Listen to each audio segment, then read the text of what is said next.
বুঝলে টের, না বুঝলে জীবনের ফের।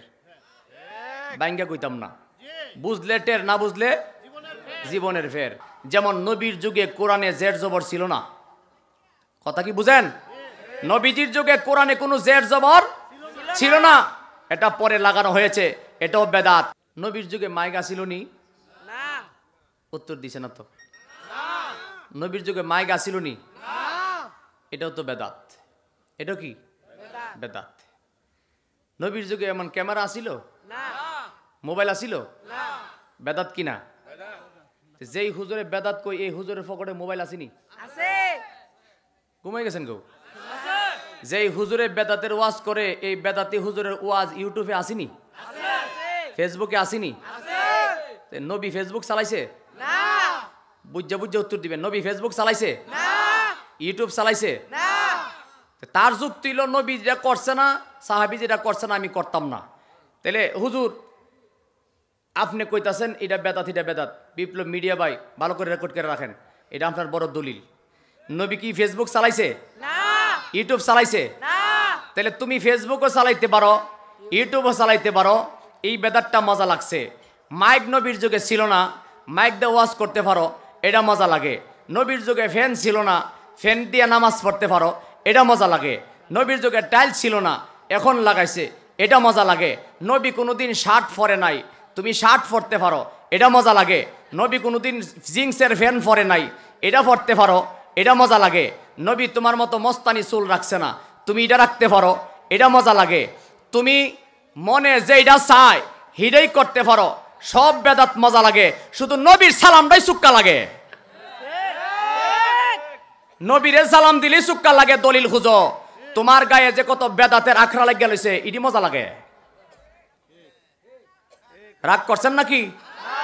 না বুঝলে কোয়েন বলে বুঝছি না। আপনাদের সঙ্গে আমার বাপ দাদার কোনো দুশ্মনী আছে? এটা আমার ইমানি দায়িত্ব। এটা আমার কি ইমানি দায়িত্ব, বুঝার বিষয় আছে। বেদাত হলো দুই প্রকার। কয় প্রকার? মনোযোগ দেন। বেদাত কত প্রকার? দুই প্রকার। একটা বেদাতে হাসানা, একটা বেদাতে সাইয়া। বেদাতে হাসানা হলো উত্তম বেদাত, যেগুলি মানুষের উপকারে আসে। বেদাতে সাইয়া মানে পরিত্যাজ্য, যেটা মানুষের ক্ষতি হয়, করা যাবে না। যেমন নবীর যুগে সিনেমা ছিল না, পরে সিনেমা করছে, এটা বেদাত, এটা বেদাতে সাইয়া, এটা পরিত্যাজ্য, নিষেধ। কিন্তু বেদাতে হাসানা, যেমন নবীর যুগে কোরআনে জের জবর ছিল না, কথা কি বুঝেন? নবীজির যুগে কোরআনে কোনো জের জবর ছিল না, এটা পরে লাগানো হয়েছে, এটাও বেদাত। কিন্তু এটা বেদাতে হাসানা, এটা উত্তম বেদাত। জের জবর দেওয়ার কারণে সাধারণ মানুষ কোরআন শরীফ পড়তে পারে। জের জবর দেওয়ার কারণে সাধারণ মানুষ কোরআন শরীফ পড়তে পারে। যদি জের জবর না দিত, তাইলে একমাত্র বিজ্ঞ আলেম ছাড়া কোরআন শরীফ কেউ পড়তে পারত না। তাইলে এটাও তো বেদাত। কিন্তু দেখতে হবে ভালো কোনটা, খারাপ কোনটা। মানুষ হইতে গেলে মানুষ হওয়ার পদ্ধতির সিস্টেম হলো, স্বামী স্ত্রীর মিলনের মাধ্যমে কোনো সময় একটা জিনিস যখন মায়ের গর্ভে যায়, তাফসীরি কিতাবে লেখে এটা 40 দিন অপেক্ষা করার পরে এটা রক্ত আকার ধারণ হয়। কি হয়? রক্ত আকার ধারণ হয়। 90 দিন পরে এটা গোশত আকার ধারণ হয়। তারপরে আস্তে আস্তে মানব আকৃতি বড় হয়। এটা হলো মানব পদ্ধতির সিস্টেম। এটা হলো মানব পদ্ধতির সিস্টেম। এই জন্য মায়ের গর্ভে যখন এই জিনিসটা যায়, মায়ের স্বাভাবিক অবস্থার পরিবর্তন হয়ে যায়। মা ঠিকভাবে খাইতে পারে না, ঘুমাইতে পারে না। সন্তান যখন 90 দিন পরে আস্তে আস্তে মানব আকৃতি বড় হয়, তখন আমার মায়ের পেট আস্তে আস্তে উঁচা হয় কি হয় নাই? জবাব দিবেন আমার সঙ্গে, হয় কি হয় না? এটা লজ্জার বিষয় নয়, শিক্ষণীয় বিষয়। মানুষ হইতে গেলে মানুষ হওয়ার পদ্ধতি হলো, মায়ের গর্ভে যখন সন্তান যায়, সন্তান আস্তে আস্তে যখন বড় হয়, মায়ের স্বাভাবিক অবস্থার পরিবর্তন হয়ে যায়। আস্তে আস্তে করে আমার মায়ের পেটটা উঁচা হয়ে যায়। কিন্তু আপনার আমার নবী তো সেইভাবে নয় রে। এ দুনিয়ার মানুষ জানিয়া নাও, শুনিয়া নাও।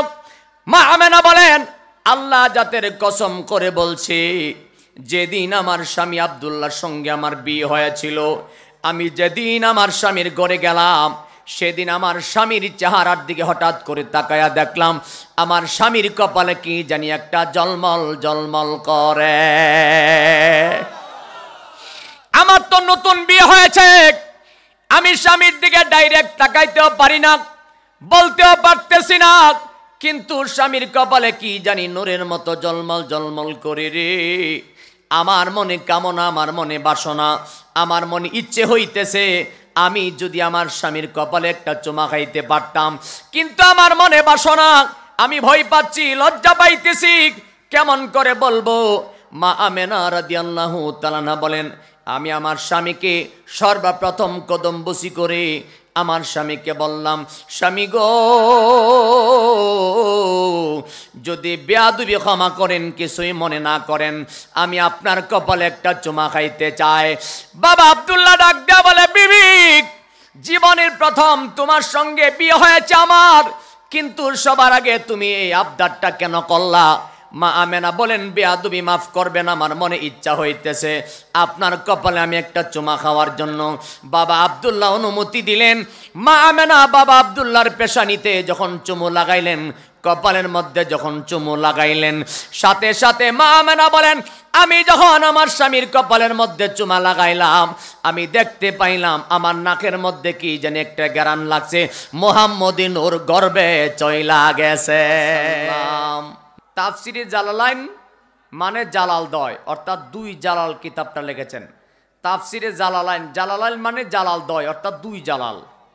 তাফসিরে জালালাইন শরীফ যারা লিখেছেন, একজনের নাম আল্লামা জালালউদ্দিন মুহল্লি রহমাতুল্লাহ আলাইহি, আর একজনের নাম আল্লামা জালালউদ্দিন সুয়ুতি রহমাতুল্লাহ আলাইহি। দুইজনে মিলে যে কিতাবটা লিখেছে, ওই কিতাবের নাম তাফসিরে জালালাইন, অর্থাৎ দুই জালাল। জোরে বলবেন না সুবহানাল্লাহ। এই তাফসিরে জালালাইন শরীফের হাসিয়াতে এসেছে, আমার রসুলকে ডাকতে হবে ইয়া রসুল আল্লাহ, ইয়া হাবিব আল্লাহ, ইয়া নাবি আল্লাহ। আমার রসুলকে দুলাভাই বলা হারাম, আমার রসুলকে ভাই বলা হারাম। দুনিয়ার মানুষ একজন আরেকজনকে যেভাবে সম্বোধন করে, আমার রসুলকে সেইভাবে সম্বোধন করা হারাম। একবার জোরে বলবেন না সুবহানাল্লাহ। এই জন্য আমরা রসুলকে ডাকি ইয়া রসুল আল্লাহ। মা ফাতেমা রাদিয়াল্লাহু তাআলা আনহা আমার নবীজির ডাইরেক্ট ওরজাত সন্তান। খেয়াল করেন, মা ফাতেমা রাদিয়াল্লাহু তাআলা আনহা কোনোদিন আমার নবীকে ডাইরেক্ট কোনো কিছুভাবে বলে নাই, সব সময় ডাক দিয়েছেন ইয়া রাসূলুল্লাহ। সাহাবায়ে কেরাম রসুলকে ডাকছেন ইয়া রাসূলুল্লাহ বলে, কেউ কোনোদিন ভাই বলে ডাকে নাই, কেউ কোনোদিন দুলাভাই বলে নাই। ওসমান গনি রাদিয়াল্লাহু তাআলা আমার নবীজির দুই মেয়েকে বিয়ে করেছেন, এই জন্য তাকে জিন্নুরাইন বলা হয়, দুই নূরের অধিকারী বলা হয়। ওসমান গনি রাদিয়াল্লাহু তাআলা আমার নবীকে কোনোদিন শ্বশুর আব্বা বলে নাই। মাওলা আলী রাদিয়াল্লাহু তাআলা মা ফাতেমার স্বামী, তিনিও আমার রসুলকে শ্বশুর আব্বা বলে নাই, সব সময় ডাক দিয়েছেন ইয়া রাসূলুল্লাহ, ইয়া হাবিব আল্লাহ, ইয়া নাবি আল্লাহ। জোরে বলবেন না সুবহানাল্লাহ। এগুলা জানা দরকার আসেনি? জানা দরকার আসেনি? আসেন কবরবাসীর মাহফিল, আমি সেই দিকে একটু যাই। যাওয়ার আগে আয়াতের অংশ বিশেষে শাব্দিক অনুবাদ একটু ব্যাখ্যার দিকে যাই, খেয়াল করেন। আল্লাহ রাব্বুল আলামিন বলেন, বিসমিল্লাহির রহমানির রহিম।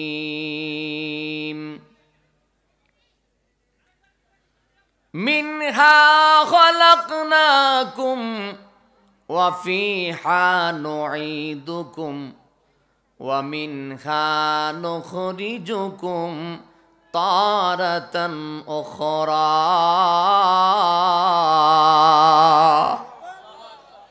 জোরে বলবেন না আল্লাহু আকবার। আমার ভাইরা ভাইরা, আল্লাহ রাব্বুল আলামিন বলেন মিনহা খালাকনাকুম, আমি এই মাটি থেকে তোমাদেরকে সৃষ্টি করেছি। মিন মানে মাটি, খালাকা মানে সৃষ্টি। আমি এই মাটি থেকে তোমাদেরকে সৃষ্টি করেছি। ওয়া ফিহা নুঈদুকুম, আবার এই মাটির মধ্যে তোমাদেরকে রাখব।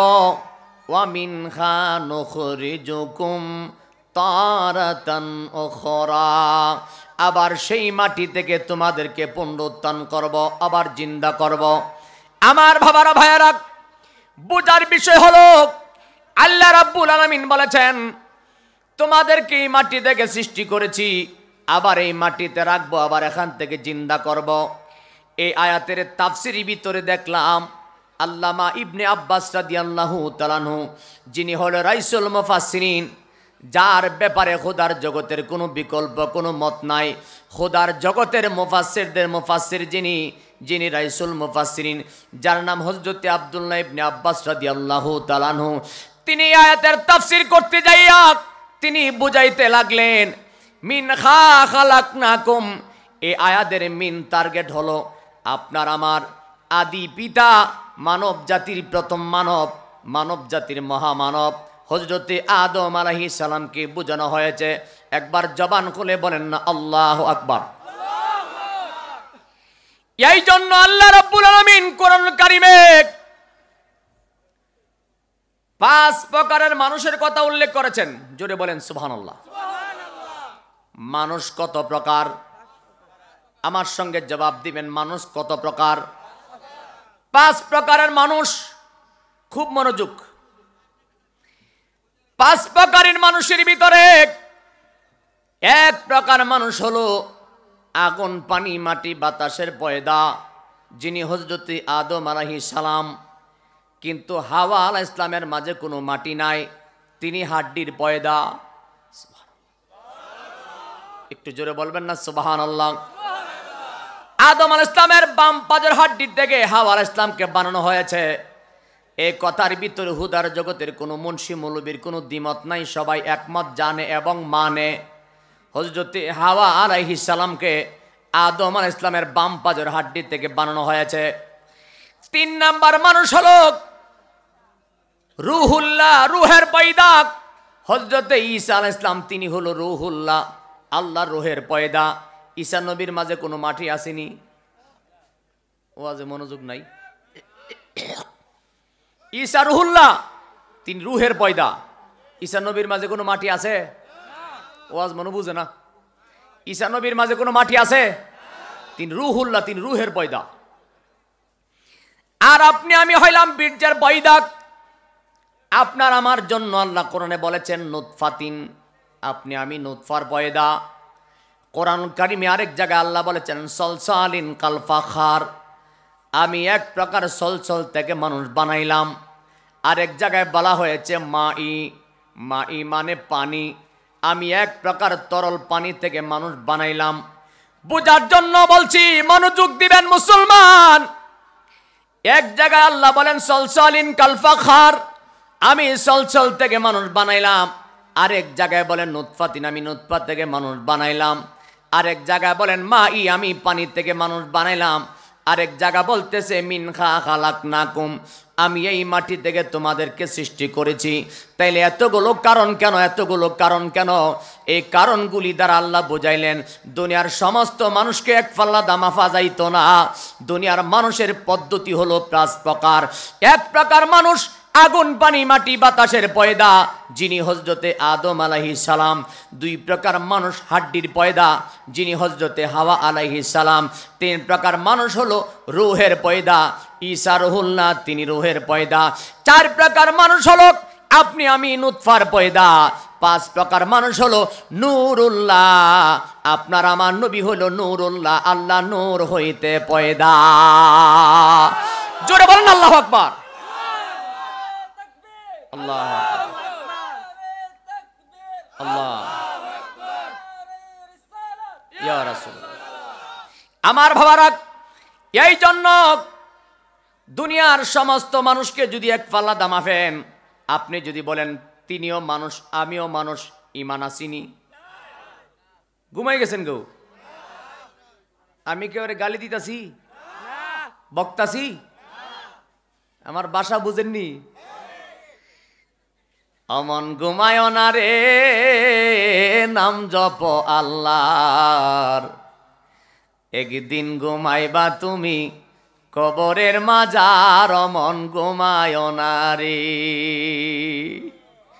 ঘুম ধরতাছেও?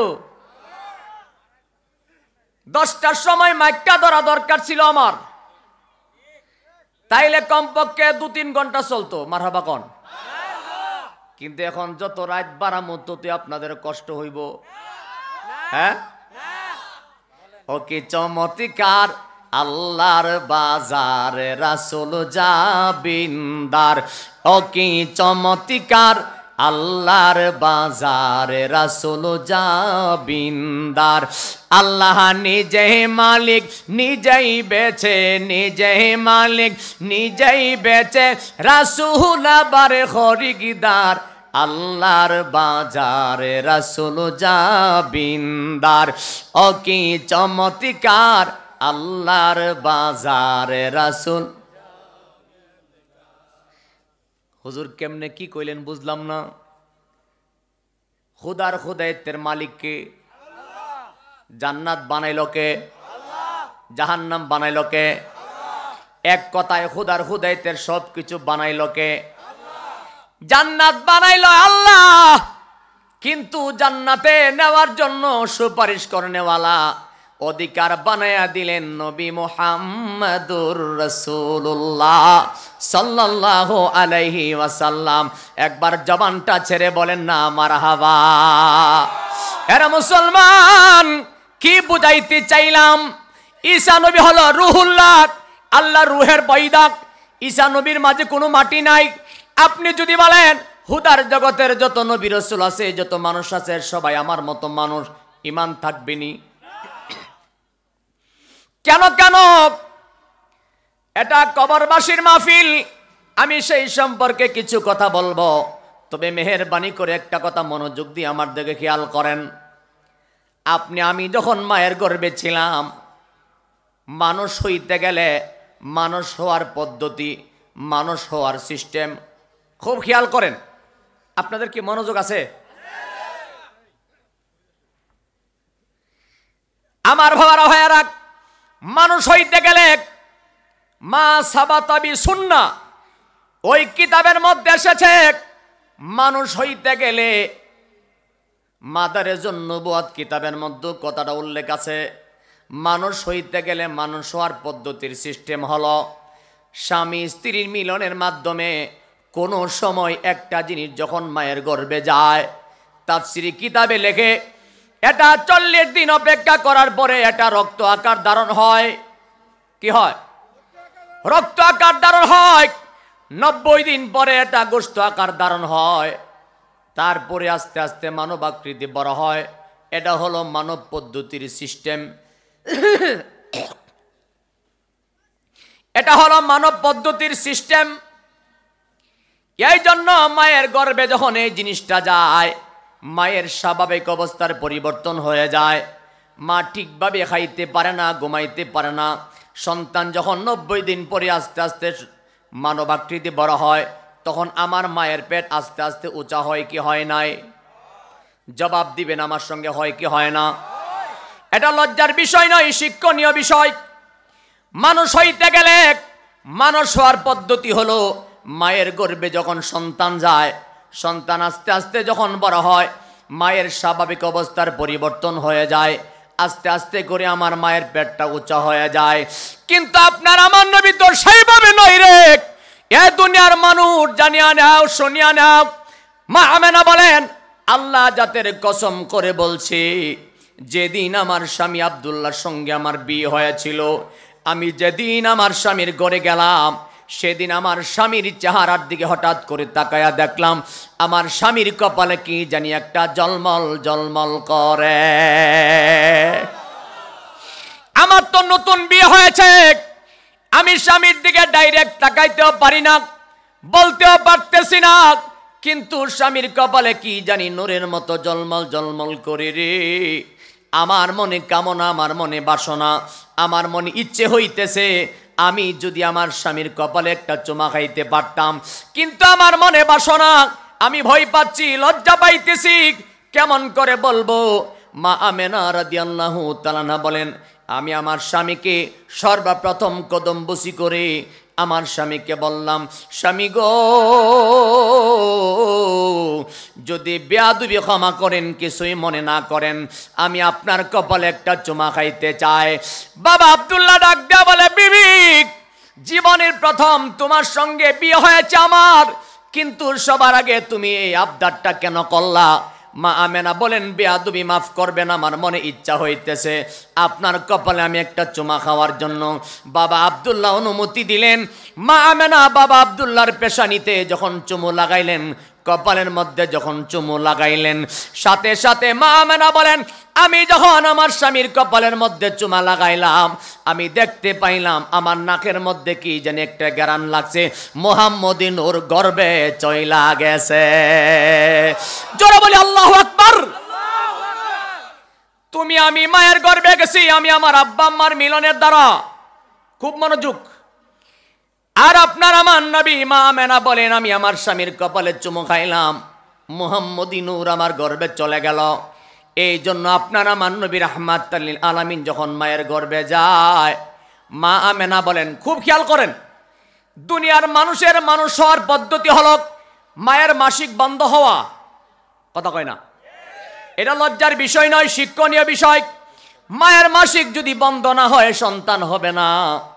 মায়ের মাসিক বন্ধ না হলে সন্তান হবে না। কিন্তু মা আমেনা রাদিয়াল্লাহু তাআলা বলেন, আমার গর্ভে যখন মুহাম্মদী নূর চলে গেছে, তখনও আমার মাসিক জারি অবস্থায় ছিল। একবার শক্তি থাকলে বলা যাবে কি আল্লাহু আকবার। তাহলে নবী আর আমি সমান নি? হ্যাঁ। 2 নাম্বার কথা হলো, মায়ের গর্ভে যখন ছিলেন, দুনিয়ার মা সন্তান গর্ভে গেলে ঠিকভাবে খাইতে পারে না, ঘুমাইতে পারে না, বমি হয়। মা আমেনা বলেন, আল্লাহ জাতের কসম করে বলি, আমার গর্ভে সন্তান আছে, কোনোদিন আমি বোঝা অনুভব করি নাই, আমার স্বাভাবিক অবস্থার পরিবর্তন হয় নাই, আমার কোনোদিন বমি হয় নাই, আমার কোনোদিন পেরেশানি লাগে নাই। শুধু একটা জিনিস বলতে পারি, প্রত্যেক আরবি চাঁদের মাসে মাসে রাতের বেলা ঘুমের মধ্যে আল্লাহর এক একজন পয়গাম্বর ঘুমের মধ্যে স্বপ্নে আমার কাছে একটা খবর জানায়া দিত, আমেনা গো, এ আমেনা, তোমার গর্ভে খুদাইতের ভিতরে যিনি সাইয়্যিদুল আম্বিয়া, যিনি সাইয়্যিদুল মুরসালিন, ইমামুল মুরসালিন, খাতামুন নবিয়্যিন, তোমার গর্ভে যিনি আগমন করতেছে তিনি রাহমাতাল লিল আলামিন। মা আমেনা বলেন, প্রতি আরবি চাঁদের মাসে আল্লাহর এক একজন নবী আমাকে ঘুমের ঘরে স্বপ্নে দেখা দিয়েছে আর বলেছে, তোমার গর্ভে যিনি আসতেছে তিনি রাহমাতাল লিল আলামিন। ঘুমাই গেছে গো, রাহমাতাল লিল আলামিন। নবী আর আমি সমান নি? হ্যাঁ। 3 নাম্বার কথা হলো, আপনার আমার নবী সরকারে দু জাহান নবী মুস্তাফা সাল্লাল্লাহু তাআলা আলাইহি ওয়াসাল্লাম যখন মায়ের গর্ভে ছিলেন, রেহেমে ছিলেন, রেহেম থেকে আরহাম, যখন মায়ের রেহেমে ছিলেন, মা আমেনা বলেন, এ মুসলমান, খুদার জগতের যত দলের আলেম আছেন, যত দলের মানুষ আছেন, সবার কাছে অনুরোধ রইল, মনোযোগ দিয়ে শুনেন, ইমানি নজর দিয়ে শুনেন, ইমানি কানে শুনেন। আপনার আমার নবী যখন মায়ের রেহেমে ছিলেন, রাহমাতাল লিল আলামিন নবী যখন মায়ের রেহেমে ছিলেন, এমন সময় মা আমেনা রাদিয়াল্লাহু তাআলা আনহা বলেন, আমি একদিন কুয়ার পারে গেলাম একটু পানি আনার জন্য। কেন? আপনারা কি বিরক্ত হয়ে গেছেন? কি আনার জন্য? পানি আনতে গেলেন। মা আমেনা বলেন, আমি কুয়ার পাড়ে যায়া দেখি পানি তো কুয়ার গভীর নিচে দেখা যায়, কিন্তু যেই মাত্র আমি কুয়ার পাড়ে দাঁড়াইলাম, সাথে সাথে দেখে কুয়ার পানি থই থই হয়ে গেছে। মা আমেনা বলেন, বুঝলাম না রে, কিছুক্ষণ আগে দেখলাম কুয়ার গভীরে পানি, বালতি দিয়ে পানি উঠাইতে হয়, কিন্তু আমি যাওয়ার সাথে সাথে পানি থই থই হয়ে গেছে। আরেকদিন মা আমেনা রাদিয়াল্লাহু তাআলা বলেন, আমি খানে কাবার পাশ দিয়ে হাঁটতেছিলাম, হঠাৎ করে তাকায়া দেখি খানে কাবা ঝুঁকে গেছে। ঘুমাই গেছেন গো? খানে কাবা ঝুঁকে গেছে। এমন সময় মা আমেনা বলেন, ব্যাপারটা কি রে, বুঝলাম না। খানে কাবা আল্লাহকে ডাক দেয়া বলে, মালিক আল্লাহ, তুমি আমার জবানটা খুলিয়া দাও, তুমি আমার জবানটা খুলিয়া দাও। মা আমেনার কাছে আমি আমার মনের কথা জানায়া দেয়। এমন সময় খানে কাবা ডাক দেয়া বলে, আমেনা গো, আমি তো তোমাকে সম্মান করি নাই, তোমার গর্বে যে মুহাম্মদী নবী আছে আমি তারে সম্মান করেছি। 4 নাম্বার কথা হলো, দুনিয়ার জমিনে আপনার আমার নবী যখন আগমন করবেন, আপনি আমি দুনিয়াতে এসেছি, আমাদের গায়ে কোনো জামা ছিল নি? আওয়াজে বোঝা যা হাঁপে নাসিন। আমাদের গায়ে কোনো জামা ছিল নি? নাই। কেন নাই? আপনি আমি মানুষ। আপনি আমি কি? আপনি আমি সাধারণ মানুষ, এই জন্য আপনার আমার গায়ে কোনো জামা ছিল না। কিন্তু রাহমাতাল লিল আলামিন নবী দুনিয়ার জমিনে আগমন করেছেন। খুদার জগতে আপনি সুন্নি বলেন, ওহাবি বলেন, রাফিজি বলেন, হারিজি বলেন, শিয়া বলেন, মুতাজালা বলেন, আহলে হাদিস বলেন, আল্লাহর জগতে যত দলের আলেম আছে সমস্ত আলেম একমত, আপনার আমার নবী যেদিন আগমন করেছে জান্নাতি পোশাক লইয়া আগমন করেছে।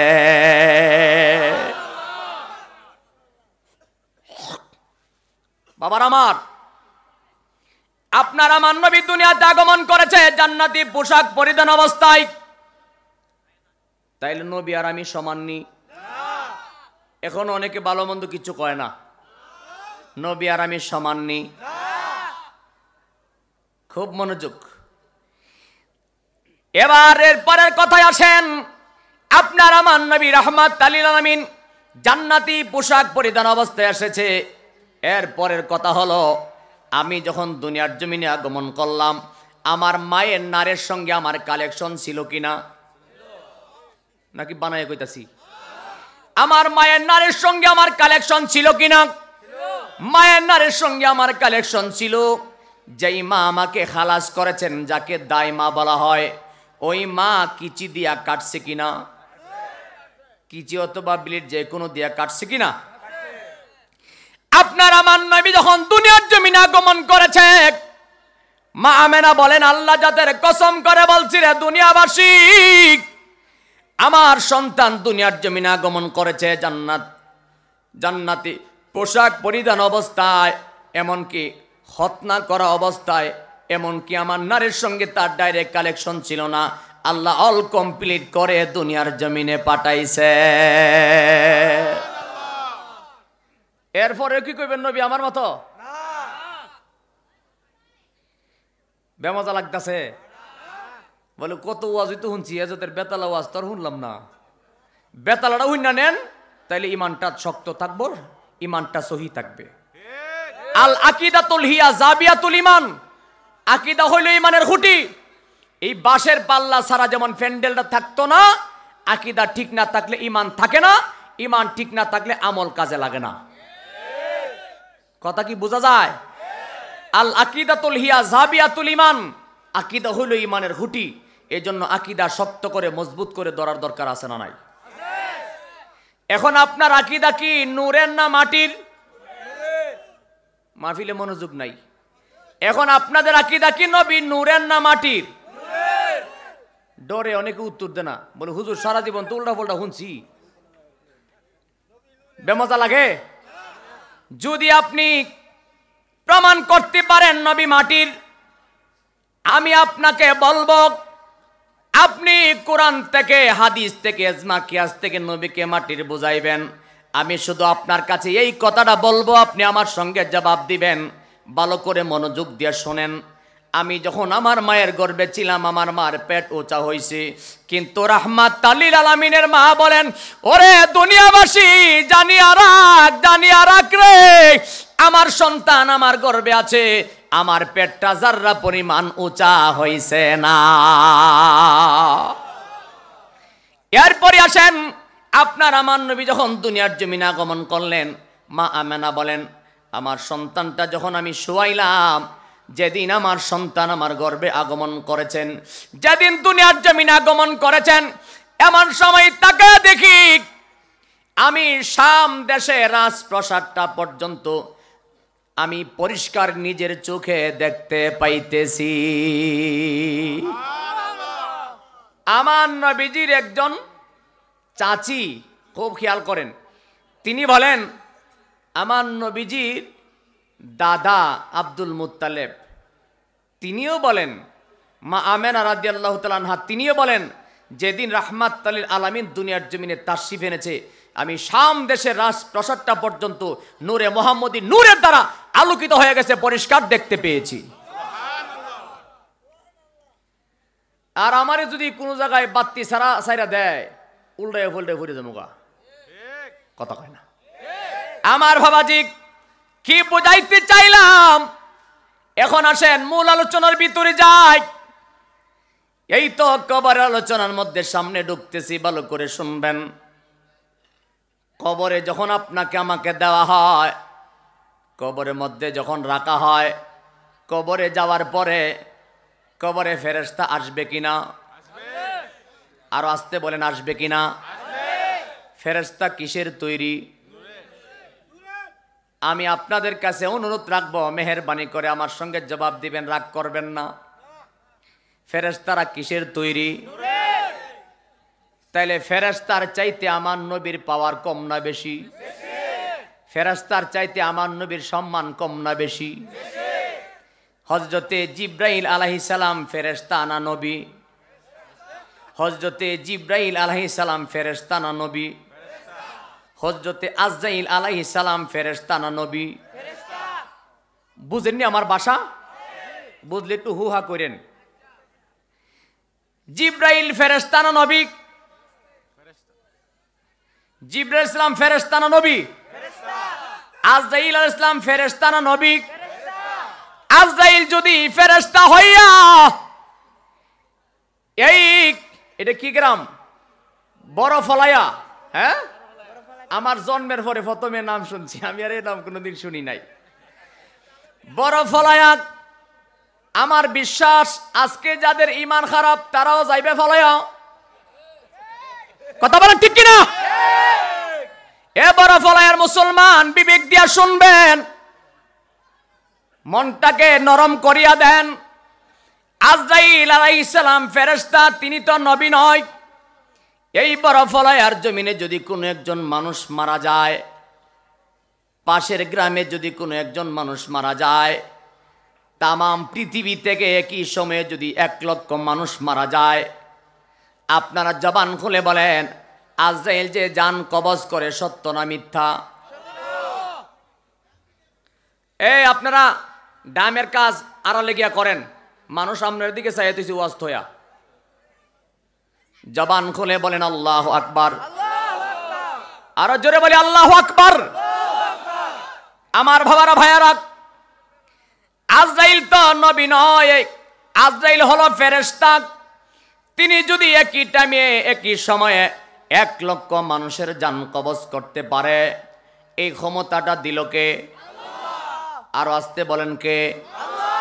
আরে আজরাইল যদি একই টাইমে একই সময়ে খুদার খুদাইতের তামাম পৃথিবী থেকে একই সময়ে এক টাইমে 1000 মানুষের, লক্ষ মানুষের জান কবজ করতে পারে, এমন ক্ষমতা যদি আল্লাহর ফেরেশতার হয়, যিনি আপনার আমার নবী সাইয়্যিদুল আম্বিয়া, নবীর পাওয়ার আজরাইলের চাইতে কম না বেশি?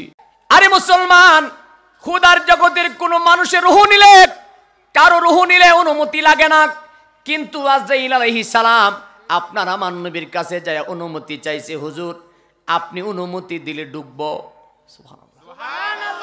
হযরতে জিবরাইল আলাইহিস সালাম আমার নবীকে বলছে, হুজুর আল্লাহ বলছে আপনি গেলেও পারেন, থাকলেও পারেন।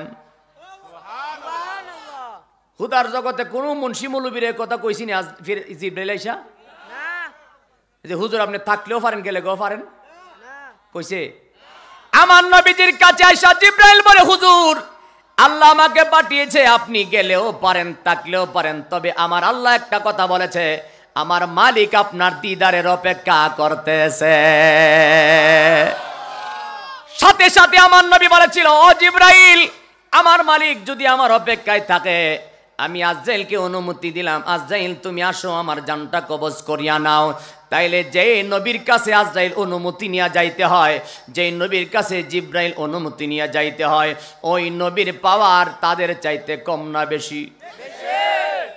অনেকে জবানটা খুলে না, জবান খুলে বলেন আমার নবীর পাওয়ার কম না বেশি? তাইলে আজরাইল যদি একই সময়ে তামাম পৃথিবীর যে কোনো জায়গায় বিরাজ করে, রাহু কবজ করতে পারে রে, এ বড় কিতা এবার ফলায়ার মুসলমান নিজের বিবেক থেকে বলেন, আমার নবী এই মাহফিলে আইসা আপনার খবর, আপনার দুরূদ শুনতে পারে কি পারে না?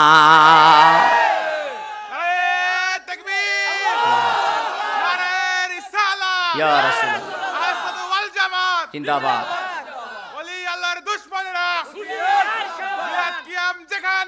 আমরা আল্লাহ জবান খুলে বলেন না মারহাবা। আমার নবীজি বলেন, কেউ যদি পড়ে আউযু বিল্লাহি মিনাশ শাইতানির রাজিম, এটা বলার সঙ্গে সঙ্গে শয়তান বাতাস ছাড়তে ছাড়তে পালায়। ওয়াজ মনে বুঝে না? কেউ যদি পড়ে আউযু বিল্লাহি মিনাশ শাইতানির রাজিম, আমার নবী কয় শয়তান বাতাস ছাড়তে ছাড়তে দৌড়ায়া পালায়। আর ইমাম এশকে মহব্বত আলা হযরত আহমদ রেজা খান ফাজিল বেরেলভী বলে, কেউ যদি জবানে বলে ইয়া রাসূলুল্লাহ, ইয়া রাসূলুল্লাহ বলার সাথে সাথে নবীর দুশমন কাছে থাকতে পারে না। কথা বলেন ঠিক কিনা? বেশি মজা লাগলে দাওয়াত দিতেন না, এর বেশি তো কিচ্ছু না। রাগ করেন নাকি? আমার বাবারা ভাইয়ারা, বুঝাইতে চাইলাম রাহমাতাল লিল আলামিন নবী সরকার দু জাহান নবী মুস্তাফা, এই নবীজি দুনিয়ার জমিনে আগমন করার পরে আল্লাহ রাব্বুল আলামিন বলেন, বন্ধু আপনি নবী নুরানি কদম মুবারক পড়ার কারণে আমি আল্লাহর হুদার জগৎটাকে আমি মসজিদ বানায়া দিলাম। আল্লাহর জগতে যত দলের আলেম আছে সবাই এই ওয়াজ করে, নবীজির কদম মুবারক লাগার কারণে সারা জগৎটাকে আল্লাহ মসজিদ বানায় দিছে। এর জন্য কৃষক শ্রমিক জমিনে যায় গামছা বিছায়া নামাজ পড়লো, নামাজ হয়। তা আমি আপনার কাছে জানতে চাই, যেই নবীজির কদম পড়লে ইয়াসরিব হয়ে যায় সোনার মদিনা, যেই নবীর কদম পড়লে বাক্কা হয়ে যায় মক্কা, যেই নবীজির কদম পড়লে দুনিয়ার জমিন হয়ে যায় মসজিদ, এরপরও কি কইবেন নবী আমার মতো? হ্যাঁ, এরপরও কইবেন নবী আমার মতো? আর আমার মতো কয়া নামাজ পড়তে পড়তে যদি কোনো হান্দা উঁচা হয়ে জায়গা কামইব? ওয়াজ মনে বেমজা লাগতেছে, মনে মনে কবে এ ওয়াজের লাগি কি হুজুর আনছিলাম রে? হ্যাঁ, রাগ করেন নাকি? আল্লাহর নবী গো মায়ার নবী গো, কোনে সাধনে নবী পাইব আপনার মন। পাইতে মনে চাইনি? আমার নবী যার প্রতি রাজি, স্বয়ং রাব্বে কারিম তার প্রতি রাজি। এটা মনে রাখবেন। আর একটা চিকন কথা বলে দিয়ে যায়, যার ইমান যত বেশি তাজা তার কাছে নবী শান তত বেশি মজা। যার ইমান যত বেশি তাজা তার কাছে নবী শান তত বেশি মজা। নবী শান আপনার কাছে বেমজা লাগে না ভাল লাগে? আমি রূপগঞ্জ থানা অন্তর্গত নারায়ণগঞ্জ জেলায়, ওখানে জুমার নামাজ পড়ায়। ওখানে এলাকাতে মাহফিলে গেলে নবীজির শান বললে অনেক মানুষ বকশিশ দেয়। এটা মিডিয়া আছে তো দলিল হয়ে যাচ্ছে। হৈশের গ্রাম দাউদপুর ইউনিয়ন এক মাহফিলে বকশিশ পাইছে আমি 17,000 টাকা। কনমার হাবা। এই যে আপনারা যে দেখেন বিপ্লব মিডিয়া, এই যে বিপ্লব মিডিয়া, আমার ভাই বসা। তো যাই হোক, আমার ভাই কষ্ট করে এসেছেন, আজকের আপনাদের মাহফিল ভিডিও করে ইন্টারনেটে দিবে, সারা দেশের মানুষ দেখবে, আজীবন থাকবে।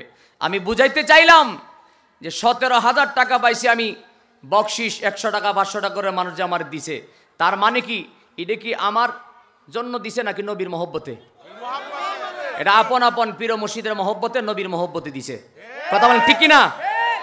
আর এটা কিন্তু মন করা বানানো নয়, এটা সুন্নত। এটা কি সুন্নত? আমার নবীজির সামনে আমার নবীর সাহাবী হযরতে হাসান বিন সাবিত রাদিয়াল্লাহু তাআলা দ্বারা নবীর শান গাইতেছিলেন। সঙ্গী সাথী সাহাবীরা নিস্তব্ধ হয়ে গেলেন। আমার নবীজির কাছে বলে, ইয়া রাসূলুল্লাহ, হাসান ভাই যে গজল গাইতেছে আপনি যে কিছু বলেন না। আমার নবী নীরবতা পালন করলেন। পুরাটা গাওয়ার পরে আমার নবীজি বলে, হাসান তুমি আরেকটা গাও। সুবহানাল্লাহ। সুবহানাল্লাহ কইছে না কেডা কেডা? তুমি আরেকটা গাও। এরপরে 2টা গাওয়ার পরে আমার নবীজি নিজের নুরানি পকেট থেকে বকশিশ দিছে। জোরে বলেন মারহাবা। শুধু সেখানে শেষ নয়, আমার নবীজি বলেছে, হাসান, সাহাবীদেরকে বলেছে আমার হাসানের জন্য এখানে তোমরা মিম্বর বানায়া দিবা, সেখানে দাঁড়ায়া দাঁড়ায়া সব সময় আমি নবীর শান গাবে। এই জন্য শান গাওয়াটা সাহাবীদের সুন্নত, আর নবীর শান শোনাটা নবীর সুন্নত। এই জন্য নবীজির শান আপনাদের কাছে ভালো লাগে না খারাপ লাগে?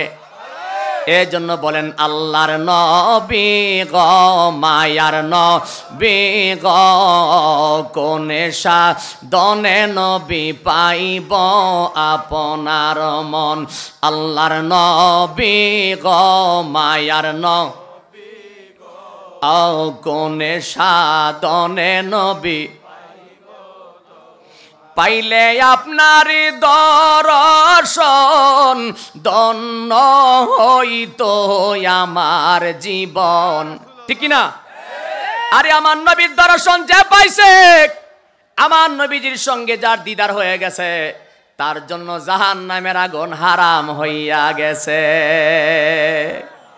আচ্ছা বাবা, কথা তো একটার থেকে আর খালি ডাল বাড়তেছে, কই দিকে আমি যাই? দুনিয়ার কোনো মানুষকে দেখলে জাহান্নাম হারাম হয়? যারা বলে নবী আমার মতো, তারে দেখলে জাহান্নাম হারাম হবে নি? কিন্তু আমার নবীকে জাহিরি অথবা বাতিনি, জাহিরি অথবা বাতিনি, শয়নে অথবা স্বপনে কেউ যদি ইমানি নজরে দেখতে পায়, তার জন্য জাহান্নামের আগুন হারাম হইয়া যায়। আরে ও সোনামণি, তোমারে দেখলে তো জাহান্নাম দূরের কথা, আমার নবীকে দেখলে জাহান্নাম হারাম হয়ে যায়, এরপরেও কইবা নবী আমার মতো? হ্যাঁ, আল্লাহর নবী গো মায়ার নবী গো, কোনে সাধনে নবী পাইলে আপনার দর্শন, ধন্য হইতো আমার জীবন। পাইলে আপনার দর্শন, ধন্য হইতো আমার জীবন। চাই না নবী আমি সাথে রাজারি দন। আল্লাহর নবী গো মায়ার নবী গো, কোনে সাধনে নবী পিতা আপনার আব্দুল্লাহ, মাতা আপনার আমেনা, দুধ মা আপনার বিবি হালিমা। পিতা আপনার আব্দুল্লাহ, মাতা আপনার আমেনা, দুধ মা আপনার বিবি হালিমা।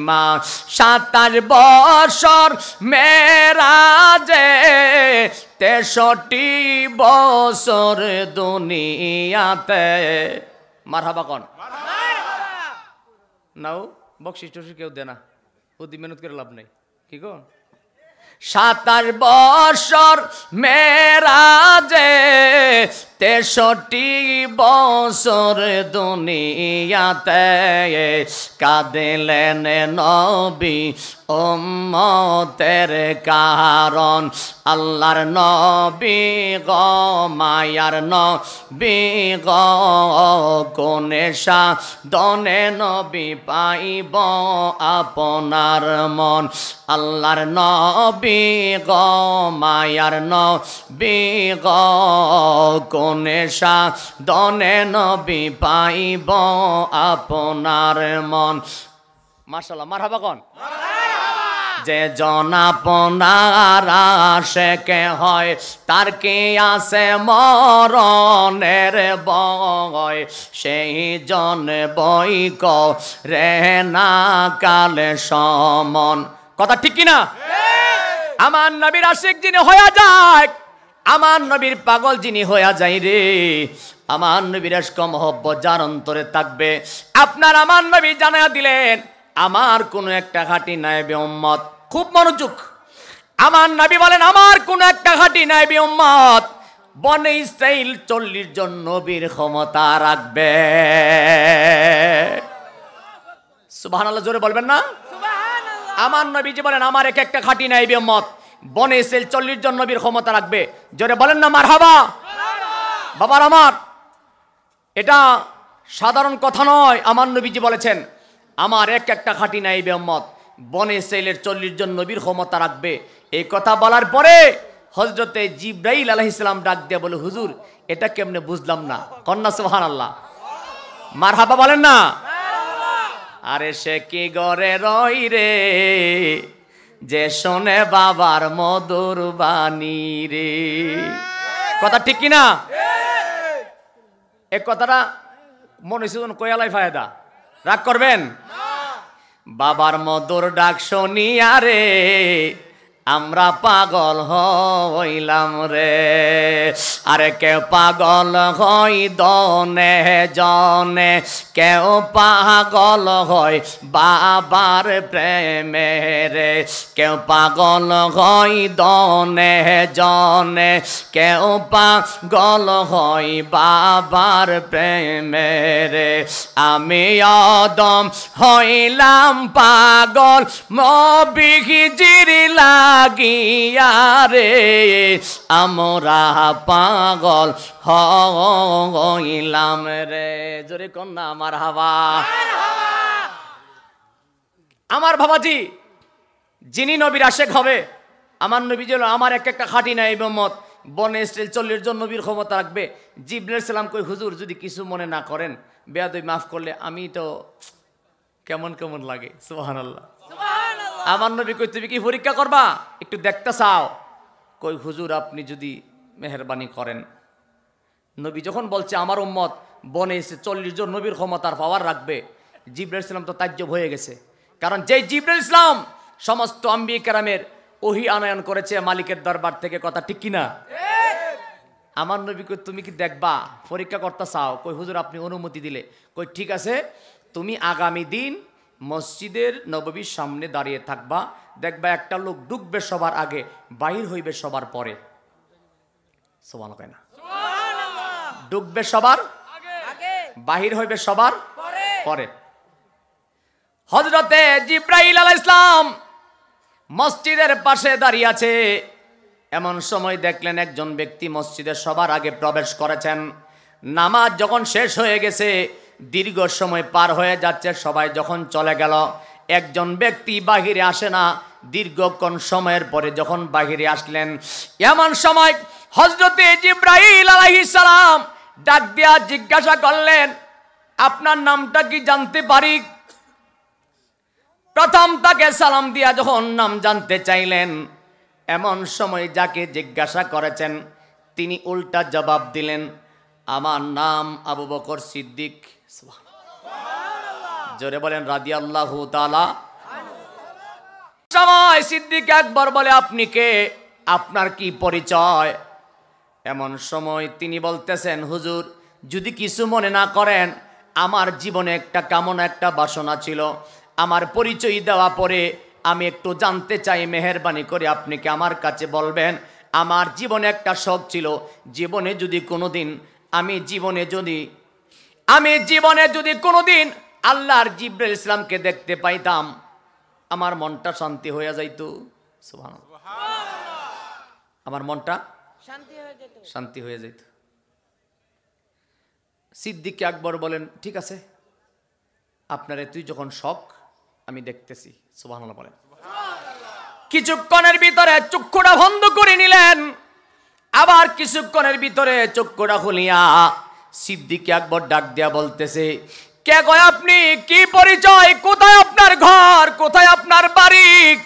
আমি আল্লাহর জগতের আসমানের প্রত্যেকটা আসমান তন্ন তন্ন করে তল্লাশি করেছি, আল্লাহর জমিনটা তন্ন তন্ন করে তল্লাশি করে দেখলাম, কোথাও কোনো জায়গায় আল্লাহর জিবরাইলকে খুঁজে পাইলাম না।